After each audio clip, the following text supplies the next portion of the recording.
Olá, gente. Professor Rildo Vaz. Gente, hoje vamos falar um pouco sobre a parte da química orgânica, tá? Mais precisamente, vamos falar um pouco sobre o estudo dos hidrocarbonetos cíclicos. Perfeito? Então vamos lá? Atenção. Bom, os hidrocarbonetos cíclicos são subdivididos em dois, tá? Nós temos então o alicíclico, tá? E temos os aromáticos. Só para lembrar, viu, gente, os hidrocarbonetos cíclicos são de cadeias fechadas, perfeito? Olha o exemplo aqui que nós temos de alguns hidrocarbonetos alicíclicos. Ó. Perceba então que todas essas estruturas aí representadas estão de forma então de cadeias fechadas. Já nas cadeias, olha só, observando aí, a cada estrutura que nós temos, aí você vê a fórmula de linha de cada uma delas. E o interessante, viu, gente, dessa parte das cadeias alicíclicas é que elas têm uma aparência de fórmulas, ou melhor dizendo, de figuras geométricas. Tudo bem? Agora percebam bem das cadeias aromáticas. Olha aí. Quase todas as estruturas, ou bem dizer, todas as estruturas têm esse formato que você vê aí, ó, da cadeia aromática, todas têm um formato do anel benzênico, tá? Tudo bem? Beleza aí, gente? Isso é uma forma de nós identificarmos, por exemplo, dos hidrocarbonetos cíclicos. Existem dois tipos.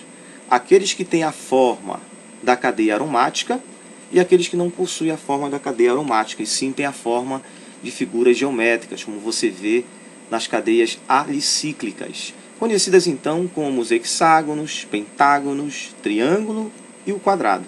Tudo bem, gente? Beleza? Os monocíclicos é que são classificados, então, quando nós enxergarmos somente um anel benzênico. São conhecidos, então, como monocíclicos. Legal? Uma observaçãozinha aqui, olha. Perceba que quando nós encontrarmos, por exemplo, estruturas onde esses anéis benzênicos se encontram praticamente ou de formas condensadas ou então de formas isoladas, tudo bem? Nós consideramos então como os policíclicos.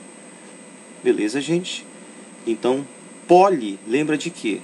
São várias cíclicos, vamos dizer assim. Apresenta então várias cadeias aromáticas, vamos falar assim dessa forma. Tudo bem? Bom, seguindo em frente, gente.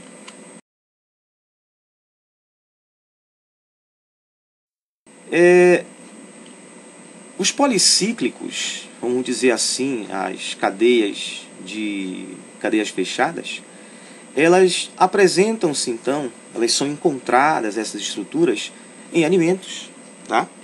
São encontrados também em anestésicos, tudo bem? São vistos também em inseticidas, legal? São também encontrados em aromatizantes, né? São encontrados também em explosivos. Como aí nós temos o TNT, que é o trinitrotolueno, tá? Onde são muito usados, por exemplo, para a fabricação de bombas, né? Vamos dizer assim. Legal? Bem, temos que ter sobre alguns tipos de estruturas cíclicas, né? Mais precisamente dos alicíclicos. Os hidrocarbonetos policíclicos aromáticos, né? Mais conhecidos então como o HPA, eles podem ser encontrados em diversos tipos de alimentos de origem animal ou vegetal. Eles são inseridos em alimentos tanto de fontes naturais, tudo bem? Como também pode ser encontrados, por exemplo, né, em fontes vegetais. E um desses, vamos dizer assim, policíclicos que nós encontramos é o chamado benzopireno, ou mais conhecido como benzoalfapireno. Tudo bem, gente? Esse tipo de substância, como agora há pouco nós falamos, só para reforçar, eles são compostos aí conhecidos como hidrocarboneto policíclicos aromáticos, os chamados então HPA. Os HPA, gente, eles são de fontes naturais, assim como pode ser de fontes antropogênicas. tá? Quando falamos então de fontes antropogênicas, são decorrentes da ação humana. Nessas fontes, vamos dizer assim, a formação, tá? No caso do benzopireno, mais precisamente nas formas antropogênicas, eles surgem então por combustões ou combustão incompleta. Tudo bem? Isso acontece até mesmo porque muitas das vezes, principalmente, né, as influências, elas acontecem em condições de reações como a temperatura, a pressão e a quantidade do ar. Ou seja, como nós vimos então, as combustões incompletas, nada mais nada menos, são tipos de reações onde a quantidade de oxigênio usada nessas reações foi baixa. E aí então você tem o surgimento dessa substância chamada então de benzopireno. Isso é muito comum, viu, gente? Em churrasco. Olha aí o pessoal que gosta de churrasco. Então olha só, gente. São causadores dos cancinogênicos, tudo bem? Esse tipo então de molécula benzopireno que surge, vamos dizer assim, em reações incompletas. Aqui precisamente nós observamos aí as imagens de um preparo de um churrasco, né? Podemos dizer então que esse tipo de HPA, como nós falamos agora há pouco, são considerados poluentes ambientais. E 13 deles, gente, são classificados como compostos cancinogênicos, né? Ou seja, são fortes, vamos dizer assim, tendenciosos ao câncer. Assim como também nós podemos dizer que eles são genotóxicos, ok? Mas o que vem ser chamado então genotóxico? É porque eles podem provocar mudança no material genético das células, né? Então o benzopireno, né? Vamos dizer assim, na boa parte então, quando se prepara um churrasco, né? A gordura, vamos dizer assim, quando a gordura da carne, quando ela respinga sobre o carvão aquecido, sofre uma reação de combustão, né? E essa reação ela é uma reação de combustão incompleta. Então os produtos dessa reação são o HPO, que são substâncias, na verdade, o que, ó, substâncias voláteis, né? Eles se misturam-se então à fumaça, tudo bem? E adere então à superfície da carne, tá? Absorvido pela carne. Então, sendo ingeridos, né, juntamente com o alimento, isso pode provocar justamente o que nós chamamos então dos conhecidos então cancinogênicos, ou então chamado então de genotóxicos. Olha aí, gente. O pessoal que consome muito churrasco tem que estar muito atento quanto o consumo excessivo, né, de carnes assadas à brasa. Tudo bem? Bom, de uma mesma forma, nós podemos então ter o mesmo processo como defumações, né, de carnes, né, de alguns produtos, na verdade, embutidos. Assim como também nós podemos ter o que nós chamamos de torrefação, onde nós podemos então observar que esses dois processos aí, o uso da combustão, pode surgir então efeitos de uma combustão incompleta e produzir então o que nós chamamos do HPA. Tudo bem? Então olha só, gente, algo importante para que a gente possa até mesmo ter com mais informação, né? Algo que a gente possa então entender que certas substâncias produzidas então por um efeito de uma combustão incompleta, ela pode ser na verdade prejudicial à saúde. Ok, gente? Beleza? Bom, a estabilidade e obtenção dos alicíclicos. Aqui nós vamos pegar um exemplo, além das obtenções de alguns alicíclicos. Aqui nós tiramos então a laranja e o limão.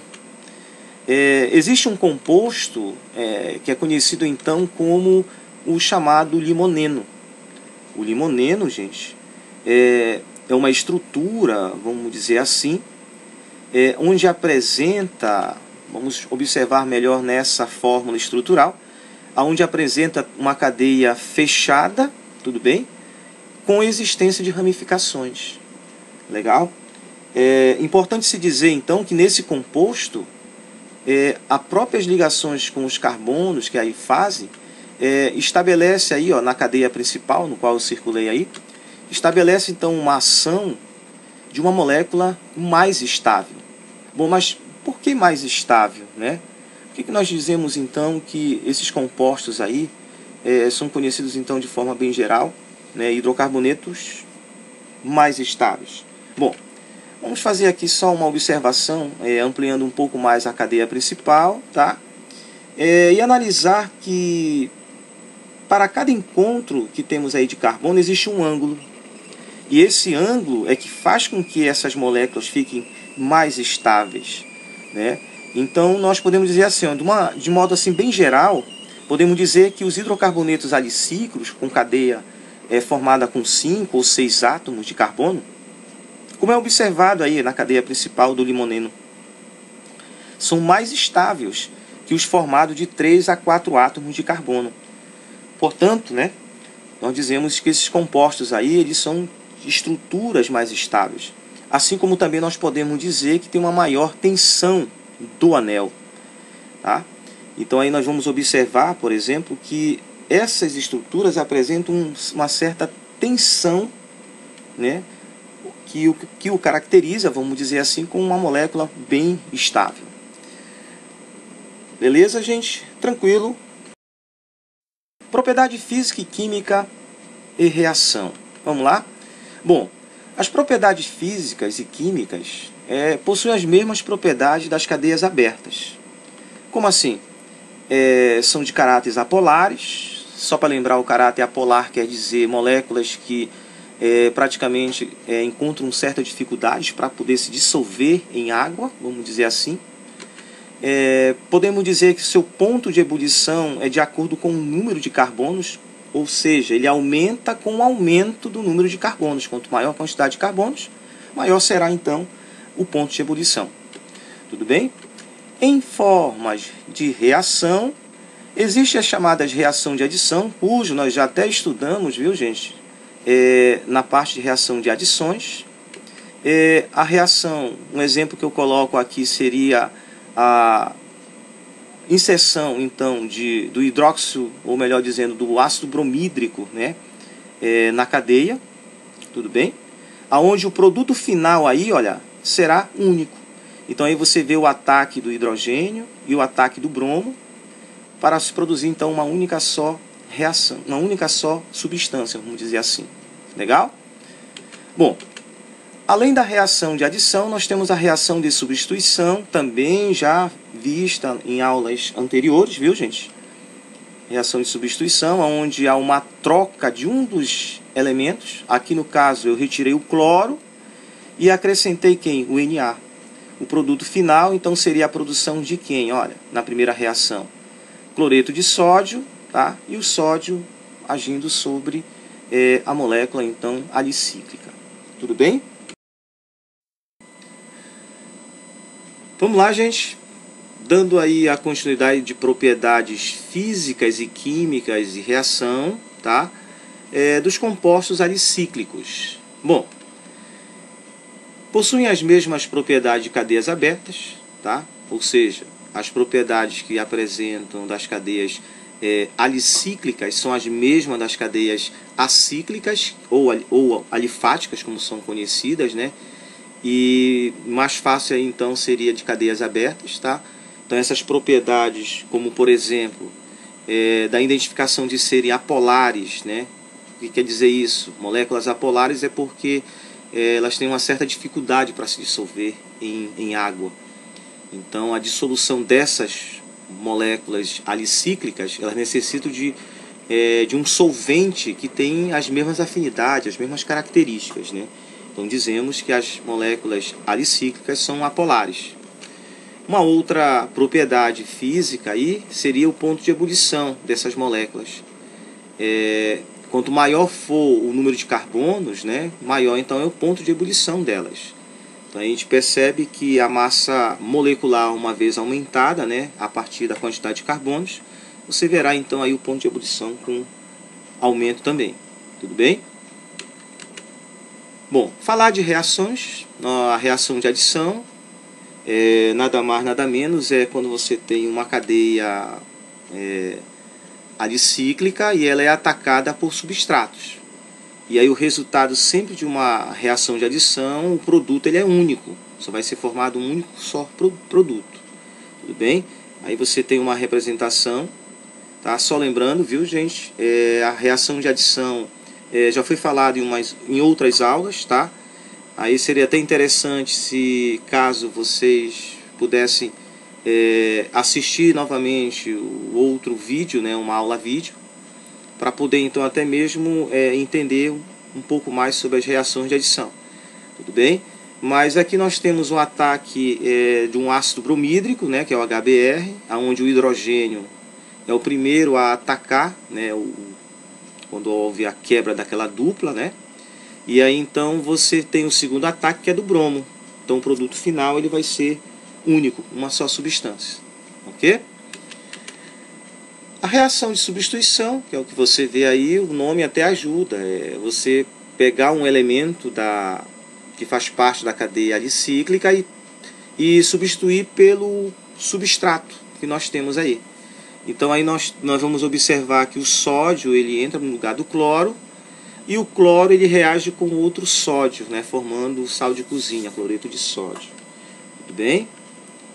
Reação de substituição. Então, olha só, gente. Diante de tudo que nós já comentamos aqui, aqui é um pouco do que vimos sobre as cadeias alicíclicas. Tá? Importante que a gente observe que dentro dos hidrocarbonetos, né, de cadeias abertas e fechadas, as cadeias alicíclicas, não muito diferentes das propriedades tanto físicas como químicas, são bem parecidas. Tudo bem? Então, olha só, gente. Beleza? Ficamos por aqui e até a próxima aula, então. Ok, gente? Tchau!